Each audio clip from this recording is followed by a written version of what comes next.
What is up, fight nerds and dirty gamblers? I am Erik, and this is Erik Bets Fights. How's it going, everybody?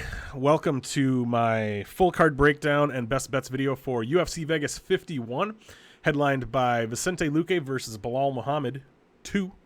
It is their rematch. It doesn't really feel like a rematch, though, because their first fight was so long ago that they're like, different enough fighters now that it doesn't feel like a rematch to me, but yeah, technically they have fought before.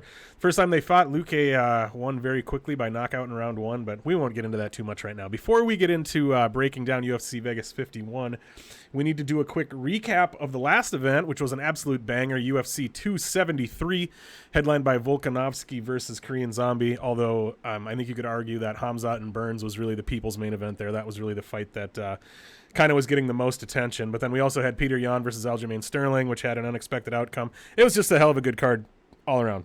Lots of great fights, lots of exciting outcomes, lots of things that we learned about those fighters.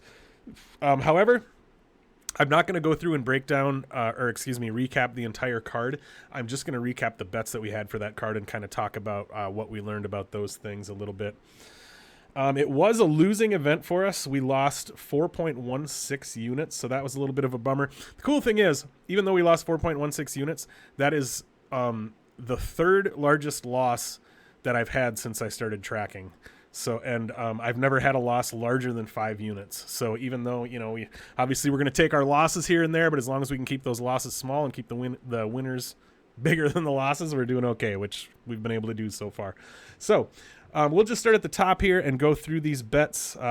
They didn't go very well, like I said. But first of all, I put 1.22 units on Vince Pichel to beat Mark Madsen at minus 122. I'm not going to lie, folks. A big part of the reason that I did that is because I'm a big fan of the Dogger Pass podcast. And if you listen to them, you probably know that Paul Shaughnessy is the Vince Pichel whisperer. Previous to this fight, Pichel had fought in the UFC 9 times. And Paul Shaughnessy had picked the outcome correctly every time. And not just that he's like a fanboy and he always picks Pichel to win. I mean, he picked him when he lost as well. He was just he proved to be the Vince Pichel whisperer by picking his fights correctly every time. And I thought, hey, 9 out of 9, he's probably going to go 10 out of 10. Paul liked Vince Pichel to win here. He liked to bet on him at those odds, so I went for it. It didn't come through for us. I'm not going to blame Paul, though. I mean, it was a bet that I was looking at anyway. I kind of thought that, first of all, I wasn't expecting Madsen to have the success that he had on the feet. I thought that when they were on the feet, Pichel was going to look quite a bit better there, and I expected that Madsen was going to look to wrestle a lot more, and that he was going to be able to take Pichel down, but maybe not keep him down. So Pichel would probably keep getting back to his feet. Madsen would have to keep working to take him down. I thought Madsen was going to tire himself out, and Pichel was going to be able to take over later in the fight. That is not how it played out at all. Not even close. It was almost the opposite of that, really. So no good there. Next, I had initially, I had Ian Gary. I had 2 units on him at minus 270. That actually started as a parlay. I had him parlayed with Imavov, maybe. I can't remember for sure. But when Imavov pulled out, or whoever I had him parlayed with, it became a straight bet on Ian Gary, 2 units at minus 270. I only stood to make 0.74 units there. And I ended up deciding that I didn't mind Darian Weeks as an underdog. And once Darian Weeks went up to plus 300, I realized I had the opportunity to just arb out of that with guaranteed profit. It was guaranteed profit of, 0.06 units or something, but I only stood to make less than a unit if Gary won anyway. So I was like, you know what? I'm just going to arb out and take the guaranteed profit there. So we had the 2 units on Ian Gary at minus 270, 0.68 units on Darian Weeks at plus 300. Either way, we would have come out the same, but Ian Gary did come through there. So turned out I shouldn't have done the hedge out there, but I don't regret it. Whatever. Next up, we had a 1-unit underdog shot on Mickey Gall at plus 175. I do think that was kind of a bad bet on my part, and I'll tell you why. I didn't make that bet based on anything I saw in the tape, really. Watching the tape, I did feel that Malott was probably the better fighter, had the higher skill set, had the better finishing upside and that sort of thing, but I ended up taking the shot on Gall kind of just based on some of those intangibles and sort of the, it's almost narrative based that like, well, Mickey Gall's the guy who's been in the UFC. He's fought the higher level of competition, even though Mickey Gall's not a high level UFC fighter, but he's at least been in there. He's shown that he can hang at the UFC level. And Malat is a guy who had only fought like 9 times in 10 years as a pro. He doesn't fight that much. He had been on a long layoff, if I remember correctly. And so there was just a lot of things that made me think, you know what, at that plus 175, Mickey Gall is worth a shot there. But if I had just paid attention to what I actually saw in the tape, I wouldn't have made that bet. So that might be something that I need to think more about going forward. You know, if I'm leaning one guy, because I was leaning Malat to win there until I kind of thought about those other things. So that's just something I need to keep in mind going forward, is maybe not to put too much weight into the fact that this guy's been at the UFC level longer, this guy's had a layoff, that kind of thing. Next, we did have 1 unit on Peter Yan at minus 440. That was another situation where it was initially a parlay and the other fighter dropped out. It might have been Duplessis. It was either Duplessis or Imavov. Those are the two that I had parlayed. I just don't remember which one I had with Gary and which one I had with Yan. But anyway, I probably should have stayed away from that one anyway. That minus 440, that line was wide. I mean, obviously, in hindsight, it's obvious that it was wide, but you know, considering they were almost at coin flip odds, if I remember correctly, the first time they fought, Yan and Sterling. And, you know, I'm one of the people who feels like, at least at first, the first fight was pretty close. I know some people feel that Yan dominated the whole fight. You know, I thought Sterling looked pretty good, at least in the first 2 rounds. And it, you know, played out the way you expect a Yan fight to. I mean, look at the way this one played out. Sterling looked really good in the first 3, and then Yan took over in 4 and 5. That's kind of the way Peter Yan fights. That's kind of the way Aljamain Sterling fights. So anyway, so we lost that 1 unit there. I probably should have just stayed away from that one because I did feel that the line was wide, but I also was like, I'm pretty sure Yan's going to win, so I just went for it. The next one was probably my favorite bet on the whole card. I don't regret making this one at all. Torres by decision. I put 1 unit on it plus 160. I did feel that Torres was the likely winner here. I did feel that by decision was her most likely path to victory. I really thought that plus 160 was a great price for what I felt was probably the most likely outcome for this fight. So I definitely took a shot on that. You know, I'm not a person who really scores fights as I watch unless I specifically decide that I'm going to. That just isn't how my brain works. So if I watch a fight and then you're like, how did you score it? I won't really have an answer for you unless you told me ahead of time, hey, I want you to score this fight. So I know a lot of people were saying that they thought Torres won the decision. I'd have to go back and watch it to say, but yeah, I thought it was a close fight. And kind of like what I said about Vince Pichel and Madsen. I didn't expect Mackenzie Dern to have the striking success that she had in this fight. I really thought that when it was playing out on the feet that Torres was going to be, you know, clearly the superior fighter there. And Dern, I mean, I know Dern's striking has improved a lot, but I didn't think it had gotten to the level where she was going to actually look like she was holding her own against Torres, but she definitely didn't look like she was completely out of her depth there. So I was not expecting that. Next up, I'm going to call it my only winning bet on the card. I mean, obviously I won that bet on Gary, but since I arbed out of that one, that doesn't even really count. But we had 1 unit on Volkanovski Chan Sung Jung not to go the distance at plus 120. I mean, obviously that was a good bet. The fight got stopped in, I think it was round 4. You could have made an argument for the fight to have been stopped earlier than that, round 3, maybe even round 2. I mean, Chan Sung Jung is one of those dudes who's just so tough. He's too tough for his own good, you know. He wasn't going to quit. You know, I mean, he wasn't going to quit, and he's really hard to actually finish outright. It's really hard to put the guy out, you know. So luckily the ref stepped in and just kind of put an end to it because he was clearly outclassed and was getting beat up and getting hurt. So that was good to see. Good to see that the ref stepped in and stopped it when he did anyway. Next up, we had Khamzat Chimaev by KO TKO. I put 1 unit on that at plus 140. That was a really popular bet. I think I know it had people got it at, when it was at like plus 160. I think this actually ended up at minus money, so I felt good when, you know, getting it at plus 140 when I did. I thought it was a good bet.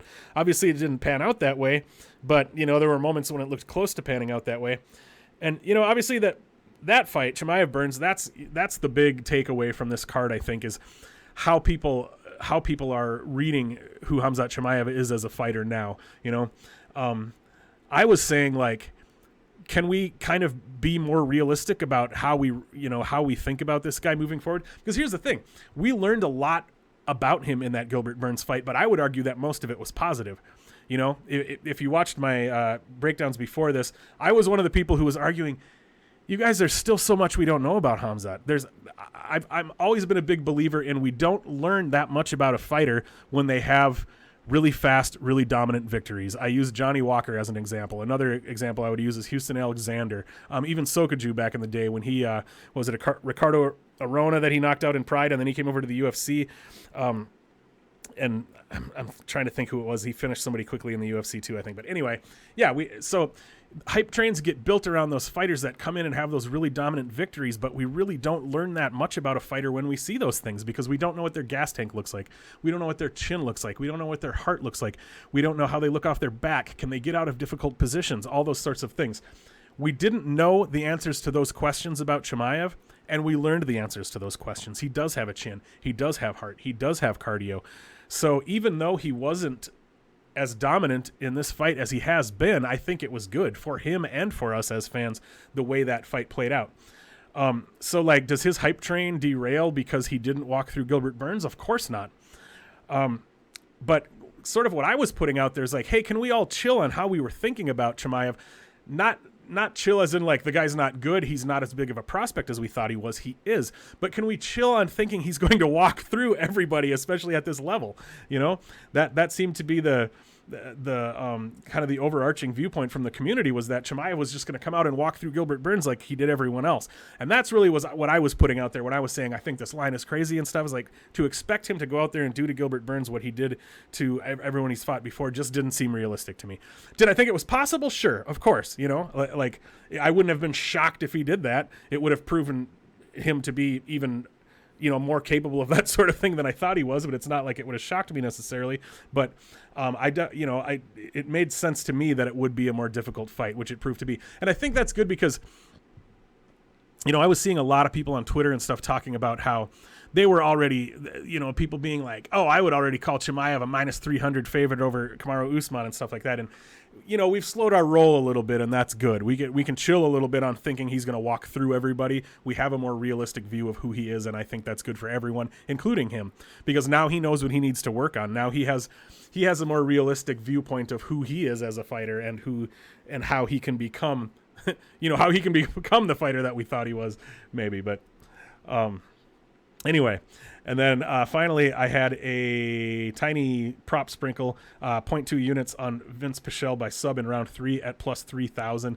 Like I said, I thought that fight was going to look like, you know, Mark Madsen potentially winning early, but having to shoot for numerous takedowns and then tiring out.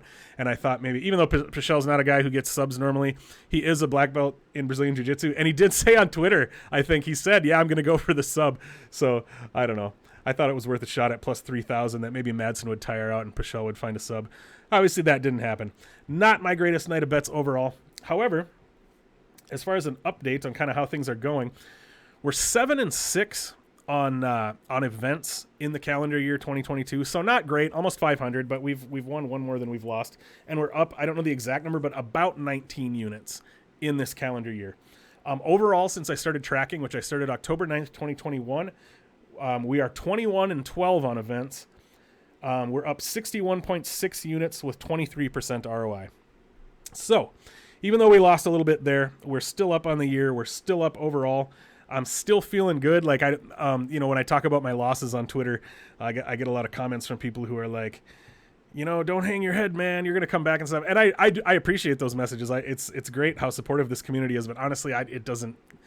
Yeah, if I had a big loss of like 10 plus units or something, that's probably going to bum me out a little bit, and I'm going to be like, man. But I don't really get discouraged by the losses, I guess.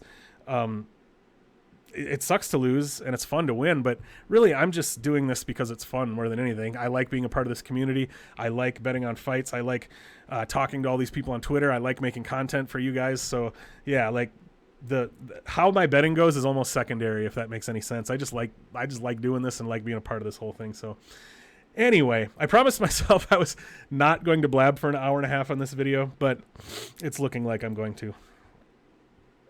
Let's go ahead and jump into breaking down the card for UFC Vegas 51.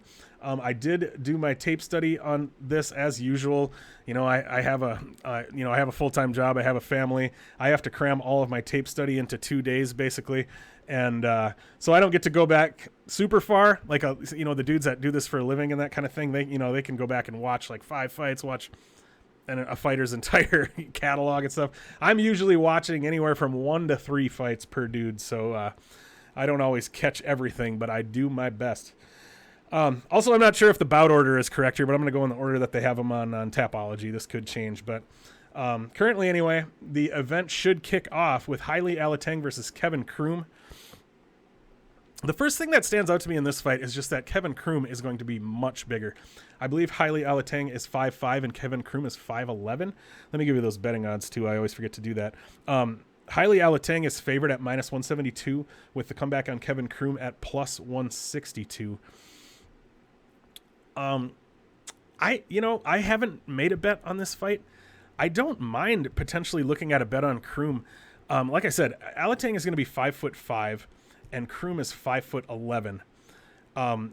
Croom he's not, skill-wise, he's not a super high-level fighter. I don't think highly of Croom. However, he has that size advantage, and he puts out a lot of volume, and he's scrappy. I think Alateng is the better fighter. Alateng is the better wrestler. See, if Alateng looks to use his wrestling here, I think that it's his fight to lose. Kevin Croom has terrible takedown defense. His takedown defense is 30%. And his takedown accuracy is 5.5%. Croom has attempted 18 takedowns in his UFC career. 16 of them were against Alex Caceres. But he's attempted 18 takedowns in his UFC career, and he's only landed one of them. So both his takedown accuracy and his takedown defense are very, very low. I believe Alateng is working at Fight Ready for this fight, so I would hope that we'll see him come in with a wrestling-heavy game plan, because I think if he stays on the feet with Croom, I do think Alateng's the better striker, but there's a point at which size really does matter, and when you're talking about a guy who's 8 inches taller or something, and I'm not sure what the reach advantage is. I don't have that in front of me at the moment, but do I have that somewhere here? I'm guessing it's like a 4 or 5 inch reach advantage, but I'm not sure. And then that volume too. So yeah, if it stays on the feet, it could be problematic for Alateng. That size, the size advantage could be problematic for Alateng looking to wrestle too. I mean, it's hard to if you're going for single legs and high crotch takedowns and stuff like that. It can be hard to take down somebody who's really tall. But Croom has just had such poor takedown defense that hopefully Alateng will have success if he goes to that.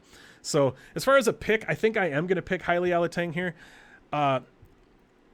There's not really a bet that I like. I would potentially, if Croom got up like even higher, I would potentially look at a bet on him, but I think I'm just going to stay away from this one. What is the next fight? Sam Hughes versus Estela Nunes. Sam Hughes is 0-3 in the UFC. She's probably fighting for her job here. She probably knows that. She really hasn't been able to show much in her UFC tenure so far. She's pretty slow. She's not really all that athletic. She's not really all that powerful. I would say in this fight, her best path to victory is to wrestle, but we haven't really seen her have success with her wrestling. Actually, if I'm not mistaken, I don't think she's landed a single takedown in her 3 UFC fights so far. Estela Nunes, once again, I forgot to pull up the betting odds. Estela Nunes is favored at -200. Sam Hughes underdog at +185. Estela Nunes is kind of a tall, rangy, athletic striker. She kind of has that almost like taekwondo style where she's kind of bouncy on her toes. She's really dynamic, a lot of movement and that kind of thing. Whereas Sam Hughes is kind of a little bit more of a plodder. Nunes is, quicker, more dynamic, more athletic, more agile, that kind of thing. She's got all of those things going for her here.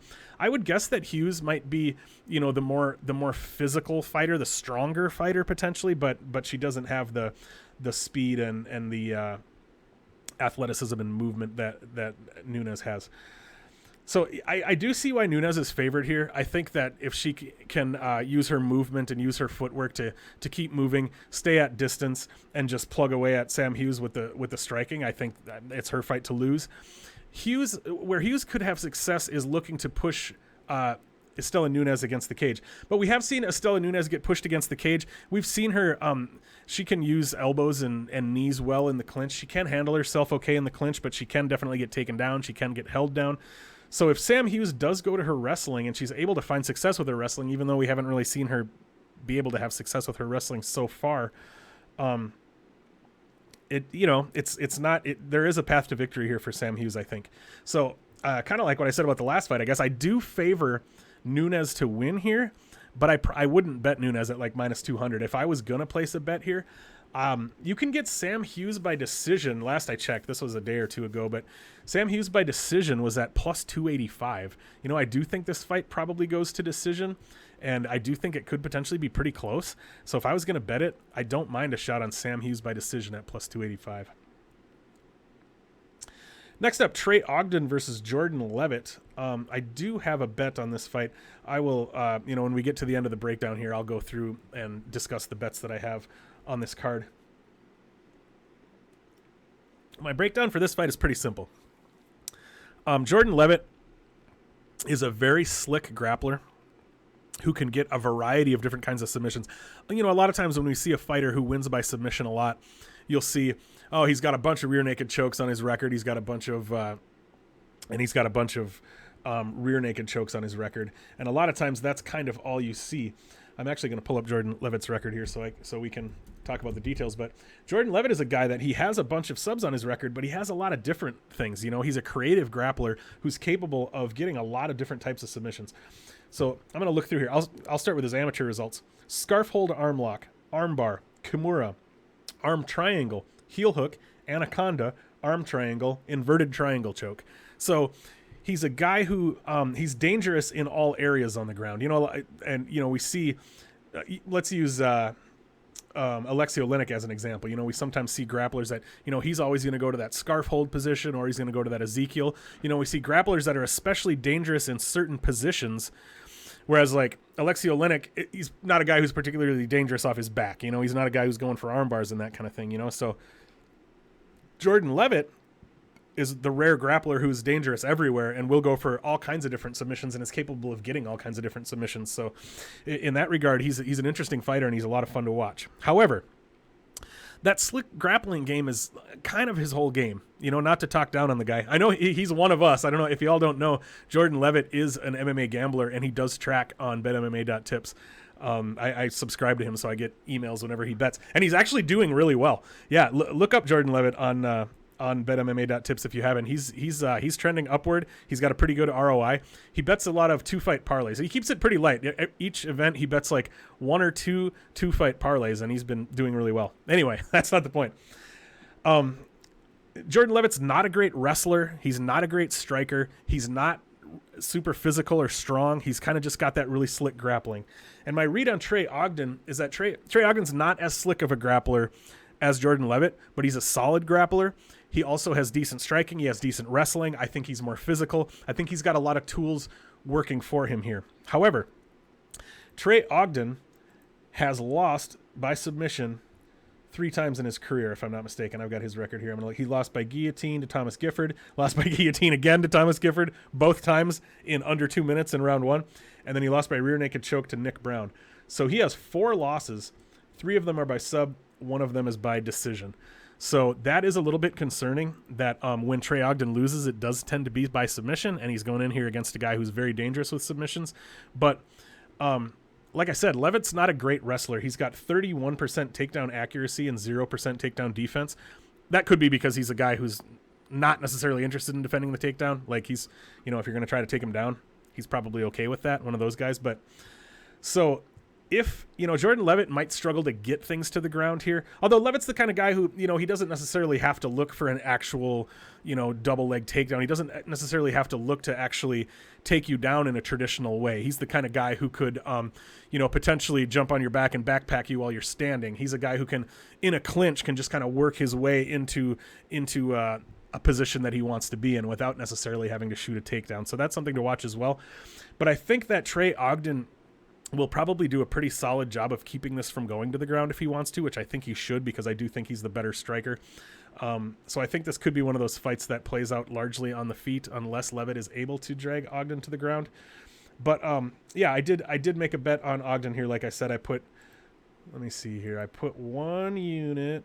Where is it? I put 1.25 units to win 1 at minus 125. Next fight, we've got Chris Barnett versus Martin Buday. Let's take a look at those betting odds for that one. Buday is favored at minus 220. Comeback on Chris Barnett. He can be had for as high as plus 200. He's down at like plus 170, plus 180 in a lot of spots around there. This is an interesting fight. How do you not love Chris Barnett, right? I mean, the guy is an absolute meme of a human being. He's 5'9". He cuts to get to 265, and he's incredibly athletic. You know, he's a dude who can do handsprings and flips and stuff, and he does his post-fight breakdancing celebrations. Like, you know, he doesn't look like a guy who's going to be athletic. You don't look at that guy and think, yeah, he's going to do flips and breakdancing, but he's incredibly athletic. But he's just not. He's had incredible success considering what he's working with physically, right? I mean, he's something like 22-7. Let me see here. I'm going to pull up his record here. I think he's something like 22-7 as a pro. Where are you at, Chris Barnett? Yeah, 22-7. He's fought in a bunch of different organizations. You know, he's got some wins over some solid competition as well. He beat Walt Harris. I mean, this is like 10 years ago. 11 years ago. But yeah, he's got a win over Walt Harris. He's got a win over Travis View. he's got a win over big man Richard White. I saw that guy fight in Fargo. I used to live in Fargo, North Dakota. I saw that guy fight in Fargo a few times. Anyway, so yeah, Chris Barnett's not one of those dudes who, you know, he wasn't born to be a UFC heavyweight. He's not a guy who he has that athleticism. He has some fun striking. I mean, he does Superman punches a lot. He does spinning kicks and stuff like that. But he's really more of a fun meme action fighter than he is somebody who's really a solid addition to the roster who's going to get a lot of UFC wins, in my opinion. I do think this is going to be a tough spot for Chris Barnett. Chris Barnett is a guy who really relies on, like I said, he throws a lot of Superman punches. He throws spinning kicks. He's a guy who really relies on big explosive moments of offense to try to find that finish. Those moments are really what he has going for him. He's not a guy who's really going to be a big minute winner. He's not a guy who's going to be likely to win a decision. I mean, not that he hasn't won decisions, but in a fight like this.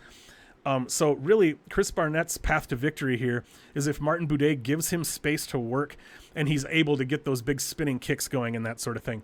The thing is, Martin Buday is like 6'4", is a legit heavyweight. You know, he's not a guy you're going to see cut down to 205. He's a big-bodied 6'4", legit heavyweight. He doesn't have near as much experience as Chris Barnett. But really, I think all Martin Buday needs to do, and if you watched his fight on the Contender Series against Lorenzo Hood, it's exactly what he did do. I think all Buday needs to do here to win this fight is to close the distance, push Chris Barnett against the cage. He can either hold him against the cage. I mean, Buday's just going to be so much bigger. I think that he's going to be able to control Barnett against the cage. I think he's probably going to be able to take him down. We have seen Chris Barnett be one of those guys who will settle in on his back and just kind of just accept bottom position. So I really think as long as Buday has a smart game plan and doesn't try to strike at distance and let Chris Barnett have those big moments of offense that he relies on, it's going to be a pretty. I don't want to disrespect Chris Barnett and say this is an easy fight for Buday, but if he approaches it with cage pushing and wrestling, I think it should be a pretty clear win for Martin Buday. I did put a bet on Buday. He's up at like -210, -220 now. I got him a little earlier. I put 1.8 units to win one at -180. Next fight, we've got Rafa Garcia versus Jesse Ronson. This is pretty close to a coin flip, I think. Yeah, Rafa Garcia -110, Jesse Ronson -105. So yeah, pretty much coin flip. I did put a bet here. I put 2 units on Jesse Ronson. I got him at +100. So Jesse Ronson is he's going to be the bigger guy here. And even though, okay, so he fought Nicholas Dalby. It was 2 years ago. So he's been off for 2 years. He popped for some kind of steroid metabolite after that fight with Nicholas Dalby. But what an impressive performance, right? Like Jesse Ronson comes in. It wasn't his UFC debut. A lot of people think it was. Jesse Ronson actually fought in the UFC years prior, and he had a crazy run. He had a 3-fight stint in the UFC years ago in 2013 to 2014, right in that range. He fought Kevin Lee, Francisco Trinaldo, and Michel Prazeres. That's a pretty tough run, right? They give you, I mean, especially after you lose to Kevin Lee in your UFC debut, you'd think they'd give you a little bit of a softball, right? Nope, here's Francisco Trinaldo. Loses that one. All right, here's Michel Prazeres. You know, that's a pretty tough run. So he washes out of the UFC after losing those 3. After that, he went 8-5, fighting in various regional promotions, and then they bring him back to fight Nicholas Dalby, and he club and subs Nicholas Dalby in the first round, which Nicholas Dalby is not a guy who gets finished a lot. So, I mean, that's pretty impressive after he washes out of the UFC, comes back in, has a big impressive win like that. Now he's been off for 2 years. So I think people are thinking of Rafa Garcia as the kind of more known, more high level and experienced commodity here, but Jesse Ronson actually has more than twice as many pro fights as Rafa Garcia, and Jesse Ronson has 4 fights in the UFC already. He lost 3 of them, but against very high level competition. But this is already Jesse Ronson's 5th fight in the UFC. He has, I think, 31 professional fights to Garcia's 15. So I'm getting a coin flip here. Also, Ronson is the bigger guy. I think he has finishing upside here. Yeah, I ended up feeling like getting Jesse Ronson at plus 100 was a really good bet. He's got 3 inches of height and 2.5 inches of reach. He's a pretty big guy. Rafa Garcia is 1-2 in the UFC. His one win was that last fight against Natan Levy. He's a tough guy, but he showed in the Chris Gritzmacher fight that there's a pretty clear blueprint to beating Rafa Garcia, I think, and that is to pressure him, keep him walking backwards, and tire him out. He definitely slowed down a lot. That's what Gritzmacher does, right? Gritzmacher's the kind of guy who's not necessarily super high level skill-wise, but he's just very tough. He will keep walking forward. He will keep coming after you, and he will tire you out and not let you settle into your game. And I think that's the key to beating Rafa Garcia. It worked brilliantly when Chris Gritzmacher used that kind of game plan, and I think we could see Ronson do that same kind of thing here. So I did like a bet on Ronson at plus 100. Let me grab a drink here. All right, next fight, Drakkar Klose versus Brandon Jenkins. Guys, this is your official banana peel fight, I think. So the best you can get Drakkar Klose out there right now is minus 550. He's up as high as minus 800 in spots. Brandon Jenkins can be had for plus 500. There was actually an arbitrage opportunity on this fight. It's gone now. I can't remember what the numbers were exactly, but man, I was waiting for it. The 2 books I use are William Hill and Bet Online. Drakkar Klose was minus 500 on William Hill, and Brandon Jenkins was plus 500 on Bet Online, and I was just waiting. I was like, man, if one of those moves a little bit, if Brandon Jenkins just ends up like plus 510 or something, that's like, I mean, I wouldn't be able to win a whole lot on that, but I would have gotten myself a little bit of guaranteed profit. But anyway, yeah, minus 800, minus 700, minus 600. That's a pretty crazy price to pay in this situation, I think. Like, yeah, Drakkar Klose is the pick here. Brandon Jenkins is not very good. But let's look at some of the things that are at play here. Let me pull up Drakkar Klose here. Drakkar Klose's last fight, he got knocked out, right? I think that was his last fight. Let me pull this up and make sure that I'm not going to misspeak here. Yeah, his last fight against Beneil Dariush, this was 2 years ago. He got knocked out early in round 2, got put out cold. Then he has that fight booked with Jeremy Stephens. At the weigh-ins, Jeremy Stephens pushed him, and essentially Drakkar Klose got whiplash is what happened. I mean, I'm not a doctor, but I think that's what it was, because he said he woke up, he had a headache, he was vomiting, he had vertigo and dizziness and that sort of thing. And if it makes perfect sense that when you get pushed that you're kind of going to whiplash like that. And if you look up the symptoms of whiplash, it all kinds of makes sense. And I think he also said that when he got checked out at the doctor and stuff, that they said it was a spine thing. It was something with his back and his neck. So it makes sense. But so Drakkar Klose's last time out, he gets knocked out. Then he gets a concussion there against Jeremy Stephens. It worries me a little bit. I don't want to buy too much into the idea that like that means that his chin's going to be gone, or that means he's going to be easy to knock out. We don't know, but it's just something to think about, something to think about that over the span of the last 2 years or whatever, that those two things happened to him. And Brandon Jenkins, I don't think very highly of him. He's not necessarily a super high level fighter, but what he is a very dynamic finisher, kind of like what I said with Chris Barnett. Brandon Jenkins is a guy who relies on these big explosive moments of offense to find a finish. Brandon Jenkins is a guy who, especially with these flying knees, he'll look for these flying knees. He'll look for these big explosive moments of offense. So it's not that he doesn't have a path to victory here. I usually don't like to put my money on the fighter whose path to victory is catching lightning in a bottle, so to speak. The fighter whose path to victory is finding the one big moment, versus a fighter whose path to victory is actually a clear and consistent process that can win them minutes over time, because I don't think Brandon Jenkins will be able to win minutes here necessarily. But and I don't think my book had a line up for this, but if you can get a crazy number on Brandon Jenkins inside the distance or Brandon Jenkins by knockout, I wouldn't mind a little sprinkle on that. I don't think it's likely, but considering that that Drakkar Klose could have chin issues, we don't know, but yeah, Drakkar Klose is the better fighter here. He's the more experienced and more well-known and more skilled commodity. It makes sense to favor him, just not as high as he's favored, I think. But yeah, we should be able to see Drakkar Klose, push Jenkins to the cage, probably be able to take him down, be able to control him on the ground. Will he be able to finish him? I don't know. If we look through, I've got Drakkar Klose's record pulled up here.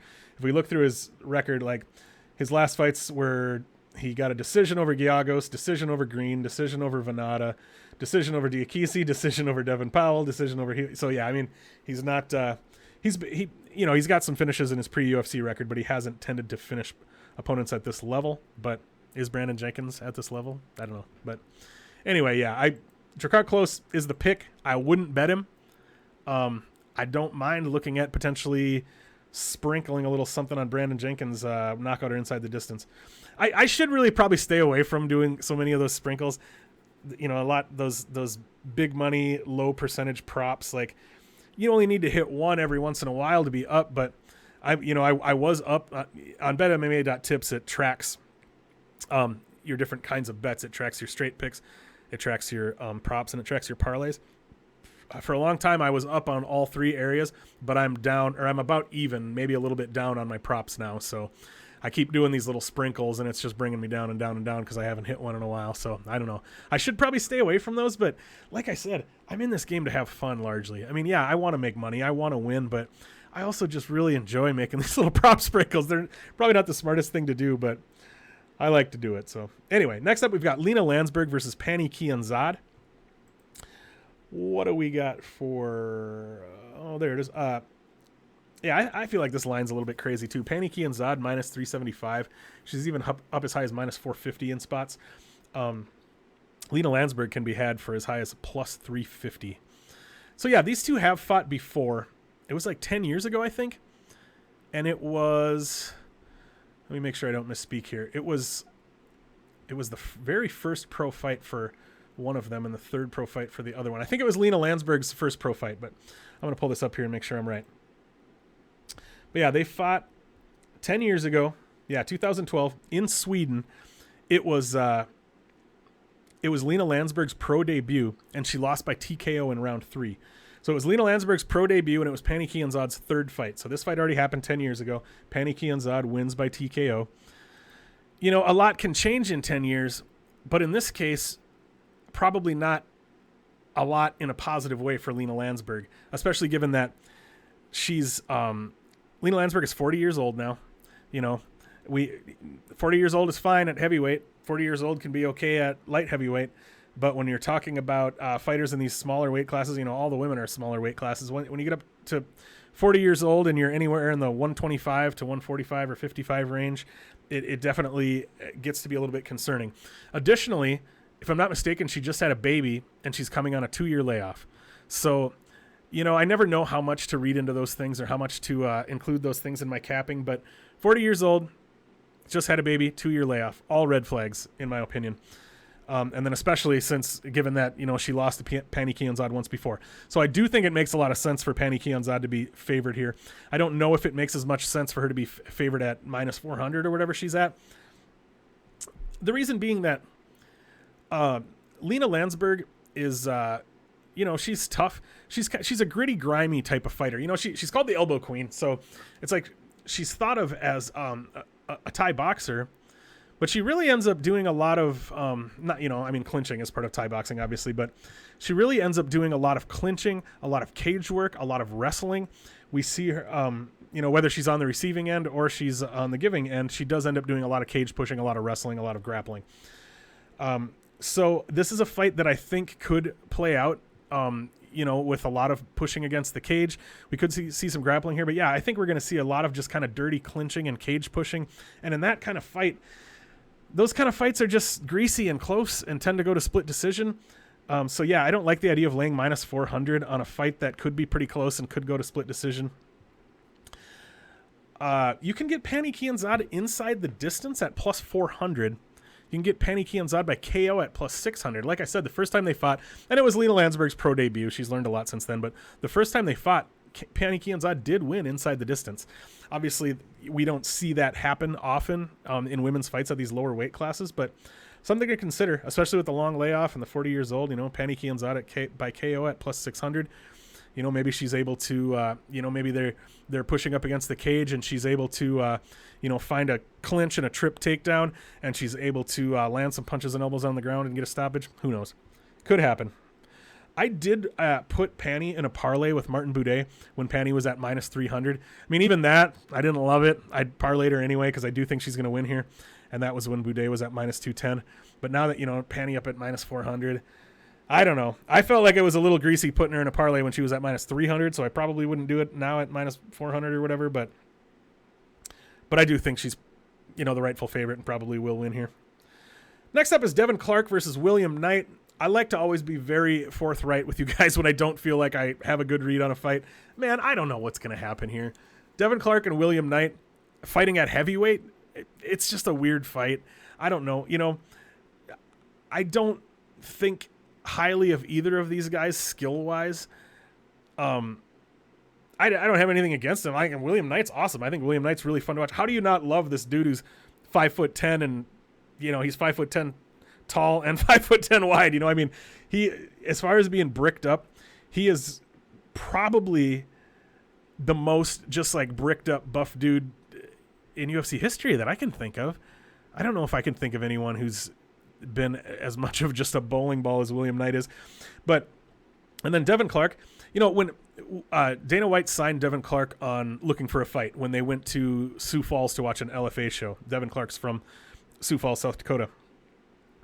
And after Dana signed Devin Clark and went to talk to him, backstage or whatever afterwards, Dana White said to him, "I don't think you're a 205er. I think you're an 85er." Devin Clark is small. Besides the fact that he's got, thick legs, Devin Clark is small at 205. And I, when Dana White said that, I totally agreed. You look at Devin Clark, he doesn't look like a light heavyweight, and now he's going to be fighting at heavyweight.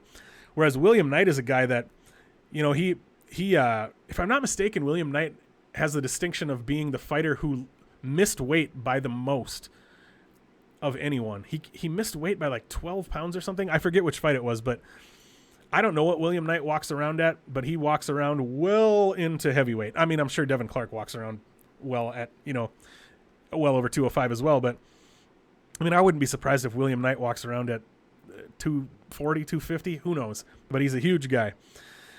Devin Clark is favored here. Devin Clark is minus 163. Comeback, and William Knight is plus 155. I guess that does make sense to me. I guess in that Devin Clark has the grappling and wrestling upside here, whereas William Knight, if William Knight's going to win, it's likely going to be a knockout. And so, like I said, I don't have a strong read here, but this is the read that I'll give you. Is like, I think that if William Knight's going to win, it's probably going to be early. Like William Knight might find a finish early in the fight. If he doesn't, I mean, he's a guy who he actually has really good cardio for how muscular he is. He slows down some and loses some of his power, but he doesn't death gas or anything at all. But Devin Clark is a guy who has shown pretty good cardio. He's shown the ability to continue to work hard throughout the fight. So I think, William Knight is probably going to be swinging bolos and looking for that big moment in round one. So I think, if Devin Clark survives the first round, I think we'll see. Because William Knight's probably going to be hard to take down early. Even though, like I said, he's not super, super skilled, taking down someone with that build and that strength and that athleticism is not easy. Even if somebody has no training whatsoever, trying to take a body like that and put it where you want it is not going to be easy. So I think that Devin Clark is going to have better success with his wrestling if the fight goes later and William Knight starts to slow down a little bit and doesn't have as much of the explosiveness anymore. So I think I mostly agree with the odds with Devin Clark being a slight favorite here. I wouldn't bet Clark here. If I was going to bet this, I would probably look at, and I didn't have a line for this on my book last I looked, but I would potentially look at a line on William Knight by KO. Although, Knight's money line is at plus 155, considering that KO is, definitely his biggest path to victory here. You probably wouldn't even get that much of a better line on the KO. I'm not sure, but if I was going to bet it, that is probably what I would look to. But that fight's a stay away for me. That's a fight where I just want to sit back and have fun. I don't know what's going to happen. Next fight up is Munir Lazzez versus Ange Loosa. I'm just going to have to skip this fight for now, gang, because I did do the tape on Munir when he was supposed to fight his previous opponent. I have not done the tape on Ange. I don't even know how to say his name. I know he's the guy who fought Jack Della Maddalena on Contender Series, and I did watch that fight when it happened. But yeah, I need to go back and watch some tape and remind myself a little bit about Ange Loosa. I know he just had a fight like a week ago or something, I think, but I haven't seen that fight either. So I'm just going to skip this one for now. There's plenty of good podcasts and YouTubers out there that you can listen to get a breakdown on that. But yeah, I can't speak knowledgeably on that fight at the moment, so I'm just going to move along. Next up, we've got Pat Sabatini versus TJ Laramie. This is another fight with some pretty crazy odds. Sabatini, favored at -400, Laramie at +385. And when I say crazy odds, I mean big odds, but I think it sort of makes sense here. Could you argue it's a little bit wide? Maybe, but I do think it kind of makes sense here. Sabatini is a really solid prospect. He's one of those guys who butters his bread with the ground game. He's a very solid wrestler, very solid grappler, but he's got decent boxing as well. I think he's a pretty well-rounded fighter. Obviously, the grappling is his main area, but I think he has developed his striking game and developed his overall game to the point where he's probably not going to want to have a kickboxing match with you, but he can hold his own there. He's serviceable there, and he can use his striking to get to the range he wants to be so that he can use his dominant grappling. But yeah, against his last fight against Tucker Lutz, we did see him, using his boxing to be able to punch in and find the takedown and that sort of thing. And he's also one of those guys who will work relentlessly for the takedown, which I love to see. That's something I've been harping on a lot lately. Fighters like Bryce Mitchell, like Nick Maximov, I had somebody else in my head and then they went away before I could come up with the name. Anyway, the fighters that it's one thing to have solid wrestling skills. It's another thing to have both the cardio and the desire / tenacity to use those skills. You have to have the cardio to be able to go for the wrestling, to push the wrestling, chain grappling, going for this takedown. And when that doesn't work, transitioning to this takedown, then pushing for this takedown and just continuing to work for it. It takes a lot of energy, and Sabatini has both the doggedness and tenacity and the cardio to make that work. So I love to see that. TJ Laramie he's kind of one of those fire plug dudes. He's kind of small. He's a kind of a short, thick little powerhouse fire plug type of guy. He's going to be a lot smaller here. I didn't watch a ton of tape on Laramie, but he's got some decent boxing. He looks like he's got some pop in his hands, but he's more of a wrestler. He's got good takedowns, and he's the kind of guy who wants to get on top and land ground and pound. He lands heavy ground and pound.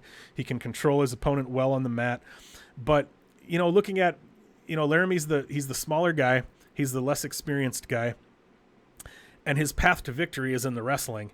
And Sabatini is not a guy where you're going to have great success in the wrestling for the most part, because he's quite good there as well. Also, Sabatini has 2 inches of height and 4 inches of reach. So yeah, it is a very tough situation for Laramie. So I do understand why the odds are where they are, because his path to victory is in the wrestling and grappling, and that just isn't somewhere where you want to be with Pat Sabatini. So, I don't mind Sabatini as a parlay piece. Now with him being up at -400, we're getting up into some slippery banana peel territory there. I haven't parlayed him because I don't know if I like the idea of using that price, but when the DGen in me comes out, as I get closer to the event, I tend to pull up the lines, and I'm like, I want to have some fun action. So I may end up putting Sabatini in a parlay. I don't love that -400, but I do think he will win here, and he might even make it look easy. I don't know. We'll see. Next up, I got a little bit of a hot take for you on this one, kind of. Next up, we've got Mayra Bueno Silva versus Wu Yanan, or Yanan Wu. I'm not sure which way to say it. Wu Yanan, maybe. Crazy odds on this one as well. Mayra Bueno Silva is at -450. Come back on Wu Yanan plus 375. So Bueno Silva is a huge favorite. I guess I do understand why, but I have some concerns. But let me talk about each fighter a little bit. Wu Yanan is not very good. She's not a super high-level fighter. If we pull up her record, if you follow me on Twitter, you probably already saw me talking about this because I was absolutely fascinated by Wu Yanan's pre-UFC record. So, before getting to the UFC, she fought 1, 2, 3, 4, 5, 6, 7, 8, 9, 10, 11. She fought 12 times before getting into the UFC. One of those was a loss to Yana Kunitskaya. But obviously Yana Kunitskaya was 8-2 at the time, it looks like. If we take out Yana Kunitskaya, we're left with 11 pre-UFC opponents. And those 11 pre-UFC opponents combined had, I believe, 7 pro fights. So again, going back to those 11, we're taking out Yana Kunitskaya, the 11 opponents that Wu Yanan fought before the UFC, 1, 2, 3, 4, 5, 6, 7 of them were making their pro debuts. 7 of them were 0-0. So, yeah, to talk about being a can crusher pre-UFC, I mean, she was fighting as low a level of competition as you can possibly face, really. I mean, taking on all of these MMA debutantes, 7 out of 11. And then when she fought Yana Kunitskaya, she got knocked out. So the one time she did step up in competition, it didn't go well. And then since coming into the UFC, she made her UFC debut against Gina Mazzani, lost by decision. Then armbarred Lauren Mueller, Princess Tiger, who Lauren Mueller's not very good, I mean, frankly. So that was her one win. And then she lost a split decision to Mizuki Inoue and lost a decision to Jocelyn Edwards. And so the fighters that she's losing to in the UFC are not very good either. They're not fighters who have very good UFC records. So I do understand sort of why the odds are where they are. So to look at Mayra Bueno Silva's UFC record, she got a ninja choke in 1 minute on the Contender Series. Then she beat Jillian Robertson by armbar, lost a decision to Marina Moroz, armbar against Mara Borralho, a draw with Montana De La Rosa, and then her last fight she lost a decision to Manon Fiorot. Here's where I have concerns about this fight, though.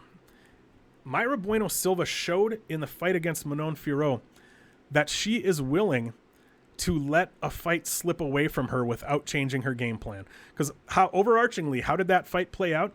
It was Mayra Bueno Silva being the busier striker. She wasn't even throwing particularly damaging shots. She was using her speed, using her movement, using her volume to simply out-volume Mayra Bueno Silva. And Bueno Silva kept doing that thing where Manon Fiorot would lunge in, land several strikes, be back out of range again, and Bueno Silva would just shake her head. Nope. But Fiorot was getting out of there before Bueno Silva even had a chance to return fire. So even though you're shaking your head and saying, nope, you didn't get me, you didn't hurt me, well, yeah, but she did get you, and you didn't return fire. You didn't get anything back. And she never changed that game plan, really. The fight, she's getting out-volumed, she's getting out-struck, the fight is slipping away from her, and all she's doing is shaking her head and continuing to walk forward and not throw anything. Like I said, Wu Yanan is really not that good, but what she is pretty quick, pretty light on her feet, and she puts out a high volume of strikes. Could we see this fight play out in a way that Wu Yanan is simply bouncing on her toes, moving around, lunging in and out, landing strikes and getting out of range, and Mayra Bueno Silva is just sort of plodding ahead and shaking her head and not throwing anything? Yeah, I mean, I can see the fight playing out that way. I would hope that Mayra Bueno Silva is going to look to push Wu Yanan against the cage here, wear on her that way. I mean, Bueno Silva is definitely going to be the more physical fighter. I think the stronger fighter. Wu Yanan isn't a particularly physical fighter. Bueno Silva is going to be more physical, but slower and not as agile. And I think she needs to close that distance, hold Wu Yanan, wear on her, put her weight on her, take her down. But yeah, at those odds, considering you can get Wu Yanan for plus 375, and I don't know what Wu Yanan at decision is at.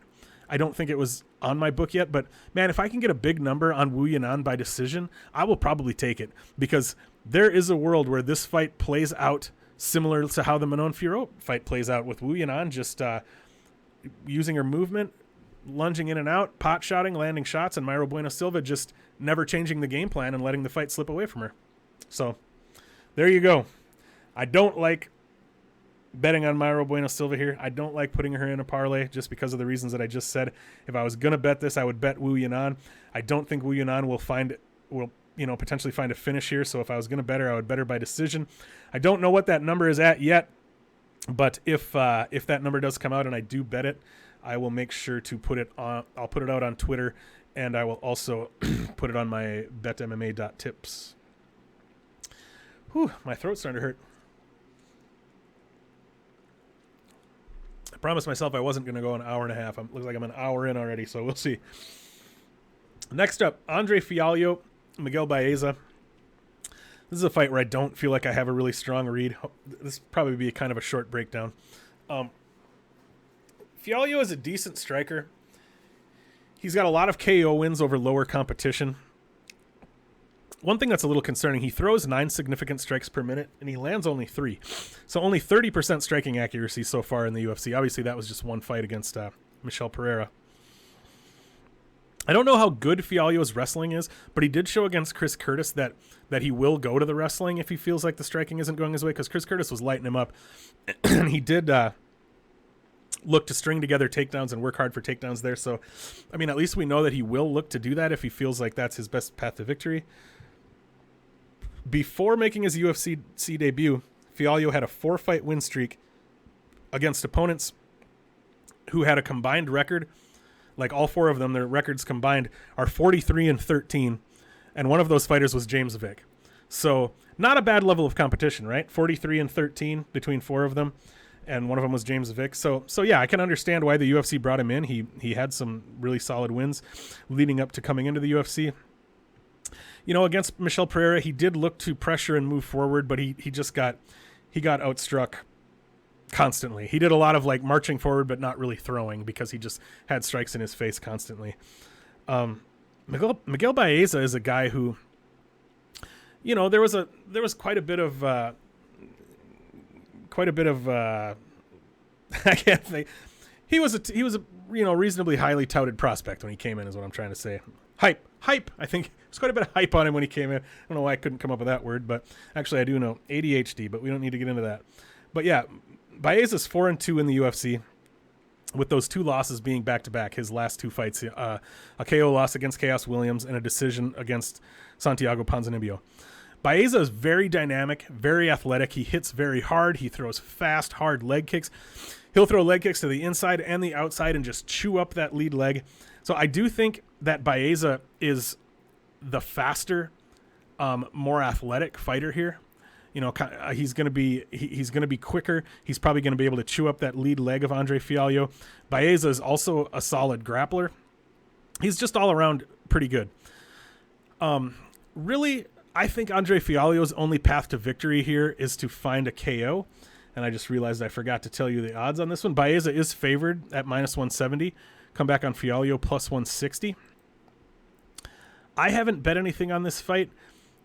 I potentially don't mind a bet on Baeza, I guess, at like -170. I'm staying away from it for now, but I think if you are going to bet Fialho, I think you bet him inside the distance or by KO, because I think he's going to get outworked. I think Baeza is faster, has the better output, the better accuracy. I think Fialho is going to get outworked in this fight, and his only path to victory is probably to find that big KO shot. So I'm staying away from this one for now.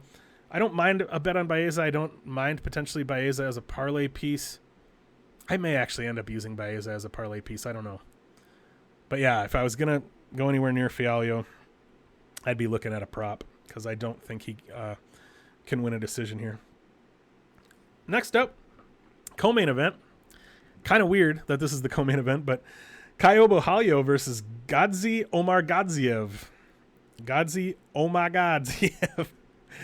Oh, those are fun names to say. Let me say that again. Caio Borralho versus Gadzi Omargadzhiev. Okay, so oh yeah, I wanted to talk about this. So on Tapology, Gadzi's reach is listed at like 65 inches, I think, which is not correct. I thought that didn't seem right, because that would be 65 inches would be a reach for somebody who's like 5 feet 5 inches tall. Omargadzhiev is 6'1". So I looked other places, and his reach is actually like 71 or 71 and a half. So that makes more sense. Because, yeah, when I first looked, it was like Caillou is 3 inches shorter, but will have an 8-inch reach advantage. That doesn't make any sense. But as far as a stylistic breakdown, Caillou is a guy who really shows that he fights like he's in a taekwondo tournament, is really what it looks like. He has that really sideways stance. He kind of bounces around. Like if you've ever watched taekwondo sparring in the Olympics or anything like that, that's really what it looks like. He has that kind of style, whereas Omargadzhiev is a guy who's he can strike, but he's a guy who's going to be looking to use his wrestling. One thing that's kind of interesting about the dynamic here is that taking down someone with that really sideways stance can be kind of difficult. It can be difficult to get on their hips, to collect their hips when they're sideways like that. But one tendency I've noticed from Caillou Borralho that is concerning to me is that he doesn't mind backing straight up when his opponent is coming forward. It's the same thing I said about Cyril Gane. If you saw my breakdown video when Cyril Gane fought Francis Ngannou, Gane does the same thing. Gane will back straight up with his chin in the air, and he'll back all the way up to the cage. And I thought that Francis was the kind of fighter who was potentially going to make him pay for that. I don't think Omargadzhiev is the kind of fighter who's going to be able to make Borralho pay for that. But what I do think is that Omargadzhiev might be able to take advantage of that by coming in with strikes to make Caillou back up to the cage where Omargadzhiev can cage push and look for takedowns. Because if the fight plays out in open space where Caillou Borralho is able to strike, he's going to have the upper hand for sure. I think he's got the reach advantage here. Like I said, he's the quicker, more dynamic striker with the better movement and the better footwork. And Caillou Borralho, he's quite capable on the ground as well. But Omargadzhiev is a guy with some solid wrestling and a solid top game. And I think, like I said, I think Omargadzhiev can potentially close that gap, push Caillou Borralho to the cage where he can look to cage push and wrestle. I do like Omargadzhiev to win here, though it's not a strong read. The betting odds, Omargadzhiev is slightly favored at -125. Comeback on Caillou Borralho is +120. Honestly, if I was going to bet it, I would maybe bet Caillou Borralho just because you get that little bit of plus money. But yeah, this is one that I don't feel like I have a strong enough read. This is more of a, let me just sit back and learn a little bit more about these guys because I just want to see, they're each dealing with a very different style from themselves in this fight, and I want to see how they deal with it so I have more information to bet on or against them in the future rather than looking to bet this fight because I don't feel like I have a strong read here, so it's a stay away for me. And then finally, our main event of the evening is the rematch between Vicente Luque and Belal Muhammad. Vicente Luque is -170, Belal Muhammad +165. This is I don't really have a strong feelings about this fight either. I mean, I think, in order to win here, Belal Muhammad needs to get takedowns, and he needs to be able to control Vicente Luque on the ground. The problem is, obviously, Vicente Luque. Well, here, let me pull up Luque's record here. He's 21-7-1. So I'm going to start at his last fight and just work my way down. His last fight, where he fought a strong wrestler like Belal Muhammad, somebody who had the game plan of looking to wrestle with him. Vicente beats Michael Chiesa by Darce choke, 3:25 of round 1. The fight before that, he beats Tyron Woodley by Darce choke, 3:56 of round 1.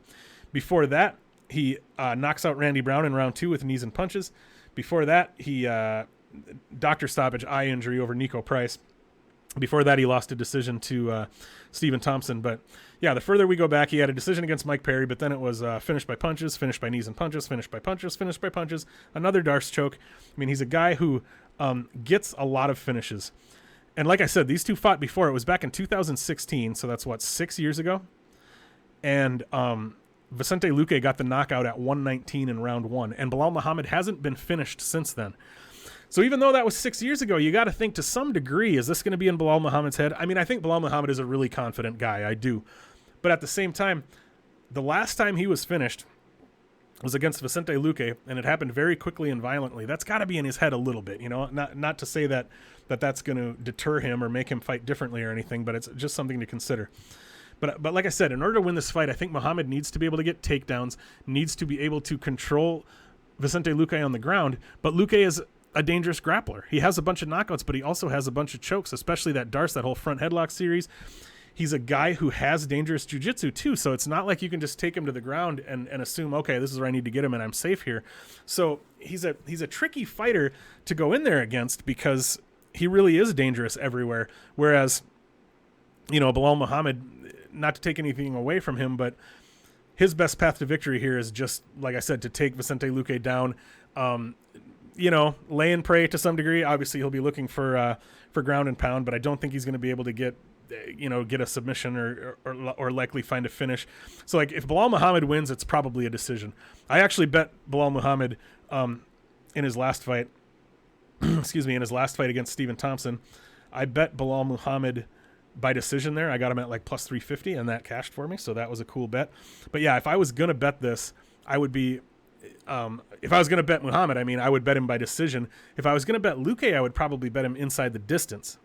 And this is one of those fights where I may even get a little crazy. I probably won't do this, but even if I don't actually take these spots, they're fun to talk about. But this is the kind of fight where you could even potentially look at betting Belal Muhammad by decision and betting Vicente Luque inside the distance. But I don't know. I probably won't actually do that. But like I said, yeah, if the fight plays out on the feet, I think Luque is going to have a big upper hand there. Muhammad's going to need to look for takedowns, and then if he does, he has to survive for 25 minutes on the ground with somebody who is a venomous grappler like Vicente Luque. It does seem like a tough spot for Belal Muhammad. So I can understand why Luque is favored. He is my pick here. I haven't bet him. I may consider putting him in a parlay. I don't know. There's still, you know, obviously I finished all my tape study, but I still need to, there's still some things I need to consider. There's still some props I'm waiting for to come out, so I need to look through all those. Tomorrow, being, what day is it today? Wednesday. Tomorrow, Thursday, April 14th, I will be doing a live stream at 7 p.m. Pacific with Lou Betya from the MMA Engine. We'll be doing, if you've watched my new show called Big Money Bets, where we talk about props and parlays, I'll be doing that as a live stream tomorrow with Lou Betya at 7 p.m. Pacific time. So I do still need to do my homework on the props and parlays and look through all that stuff. So there could still be more bets coming. But yeah, anyway, let's go ahead and take a look at what bets I've got for this card so far, and then we will go ahead and close up shop for the night. So far, my straight picks, I've got Jesse Ronson at plus 100. I put 2 units on that. Martin Buday at minus 180, put 1.8 units to win 1. Trey Ogden at minus 125, I put 1.25 units to win 1. And then I parlayed Pannie Kianzad and Martin Buday. I got them for minus 103, and I put 2 units on that. And that is all I've got for this card so far. Thank you so much for sticking with me, folks. We went, about an hour and 15 minutes or so? Not too bad. I really do appreciate everyone who comes and watches these videos and supports me on Twitter, supports me on YouTube, all this stuff. Like, I really have a lot of fun doing this, and the fact that y'all want to watch and care what I have to say means a lot to me. It really does. If you haven't yet, make sure to check me out on Twitter at Erik Bets Fights. I'm also on Instagram at Erik_Bets_Fights. I'm not using Instagram a ton yet. I'm kind of just getting my feet wet, but I hope to start using it more. And then, of course, if you haven't yet subscribed to me here on YouTube, make sure to do that. Make sure to give the video a like down there. Also, if you can leave me a comment, that helps me a lot with getting the algorithms going. Doesn't even matter what the comment is. You can say, good job, man, or I hated your video, or you said a lot of stupid things. Doesn't really matter to me. I will respond to you. But thanks again for being here, folks. Thanks again for sticking around for my best bets video for UFC Vegas 51. As always, I am Erik with Erik Bets Fights, reminding you to play it smart, play it tight, and let's grow those bankrolls, everybody. Take care. Have a good night.